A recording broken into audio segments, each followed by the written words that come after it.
আয়ুষের প্রয়োজনে কুসুমকে কোনো মতেই আয়ুষের বিপদে শামিল না হতে দেওয়ার এবার জঘন্য এক চক্রান্ত করলো সঞ্জয়ের সঙ্গে মিলে দেবলীনা। হ্যাঁ বন্ধুরা, ভিডিওটা লাইক দিতে থাকুন। যে মুহূর্তে কিনা এই ওভারসিজ ক্লায়েন্টসের চাহিদা মেটানোর জন্য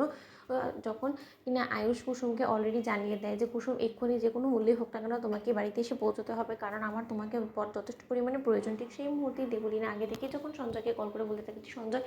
নিশ্চয়ই বুঝতেই পারছো যে তোমাকে আমি কী বলার চেষ্টা করছি, যে কোনো মূল্যেই হোক না কেন আজকে কুসুম কোনোভাবে যাতে গাঙ্গুলি হাউসে আগামী 2 ঘন্টার মধ্যে না ঢুকতে পারে সেই ব্যবস্থাটুকু তোমাকে করতে হবে। অন্যদিকে যখন সঞ্জয় বলতে থাকে যে কুসুম তুমি কোথায় যাচ্ছ বলো তো, ঠিক সেই মুহূর্তে কুসুম বলতে থাকে যে কেন আমি এক্ষুনি গাঙ্গুলি হাউসে যাচ্ছি, কারণ আমাকে গাঙ্গুলি হাউসে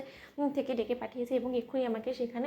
পৌঁছতে হবে, কারণ আয়ুষ্মান বাবুর আমাকে প্রয়োজন। অন্যদিকে যখন সঞ্জয় বলতে থাকে যে তাদের কি প্রয়োজন না প্রয়োজন সে সব কিছু দেখার জন্য তো আমি নিশ্চয়ই বসিনি, আমি যখন একবার আমার হবু স্ত্রীকে নিয়ে বেরিয়েছি, আমি যখন ইচ্ছে তখন আমি তোমাকে ঠিক সময় হওয়া মাত্র আমি সেখানে পৌঁছে দেবো, কিন্তু এই মুহূর্তে তুমি এখান থেকে কোথাও যাবে না। ভুলে যাও যে তারা তোমার মালিক পক্ষ হয়, তোমার জন্য এখন সবথেকে বেশি ইম্পর্টেন্ট যদি কেউ থেকে থাকে সেটা হলো কি একমাত্র আমি হবু ও স্বামী হিসেবে তোমার উপর অধিকার ফলিয়ে আমি তোমাকে বলছি যে তুমি আজকে এখান থেকে কোথাও যাবে না, তুমি এখানেই থাকবে কুসুম। ঠিক সেই মুহূর্তে কুসুম বলতে থাকে যে যেতে তো আমাকে হবেই, সেটা যে কোনো মূল্যেই হোক না কেন। অন্যদিকে যখন সঞ্জয় বলতে থাকে যে তাহলে তোমাকে একটা কথা আমি জানিয়ে রাখছি যে তুমি যদি কোনোভাবে এখান থেকে বেরো তাহলে কিন্তু আমি আর এই বিয়েটা নিয়ে এগোবো না এবং আমি এই বিয়ে থেকে পিছিয়ে যাবো। ঠিক সেই মুহূর্তে কুসুম বলতে থাকে যে আপনার যদি এটাই শেষ সিদ্ধান্ত হয়ে থাকে তাহলে আমি বলবো যে আপনি বরঞ্চ সেটাই করুন, কিন্তু যে কোনো মূল্যে আমি আয়ুষ্মান বাবুর স্বপ্নের মধ্যে কোনো রকম কোনো বাধা সৃষ্টি হতে দেবো না এবং আমি আমার সর্বোচ্চ দিয়ে হলো আয়ুষ্মান বাবুর এই ডিলটাকে বাঁচানোর চেষ্টা করব এবং এই মুহূর্তে আমি গাঙ্গুলি হাউসেই যাব, আমিও দেখি যে আপনি আমাকে কী করে বাধা দেন। অন্যদিকে সঞ্জয় বলতে থাকে যে তোমার মনে হচ্ছে না যে তুমি বড্ড বেশি বাড়াবাড়ি করছো, তোমার তো কিসের আধিক্যতা, কিসের এত তাদের প্রতি টান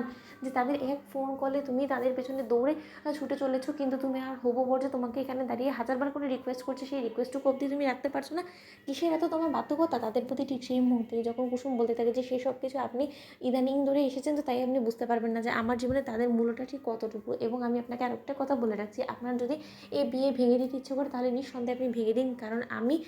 গাঙ্গুলি পরিবারকে ভুলে আমি কোনো মতেই বিয়ের পিড়িতে বসতে পারবো না, কারণ আমার জীবনে তারা অনেক বড় একটা ভূমিকা পালন করেছে এবং তার পাশাপাশি তারা আমার জীবনের একটা অংশ এবং আমি চাইলেই তাদেরকে কেটে ফেলে দিতে পারবো না আমার জীবন থেকে। অন্যদিকে সঞ্জয় বলতে থাকে যে এই মেয়েটাকে যদি কোনোভাবে আমি এখন গাঙ্গুলি হাউসে যেতে দিই তাহলে তো ওদিকে দেবলীনা আমাকে ছেড়ে কথা বলবে না, দেবলীনা তো আমাকে জ্যান্ত পুঁতে রেখে দেবে। অন্যদিকে দেবলীনা বলতে থাকে যে আয়ুষ তুমি এসব নিয়ে কেন ভাবছো বলো তো, শুধু শুধু ওই মেয়েটাকে নিয়ে ভাবনা চিন্তা করে তুমি আরও বেশি সময় লস করছো, তার থেকে বরঞ্চ তুমি অন্য কোনো মডেলকে অ্যারেঞ্জ করার ব্যবস্থা করো, কারণ ওই মেয়েটা স্বার্থপর এবং স্বার্থপরের মতন তুমি দেখলে না ও সব কিছু জেনে শুনেও কীরকম মন্দিরের উদ্দেশ্যে ওর হবু বরের সঙ্গে চাটাং চাটাং করতে করতে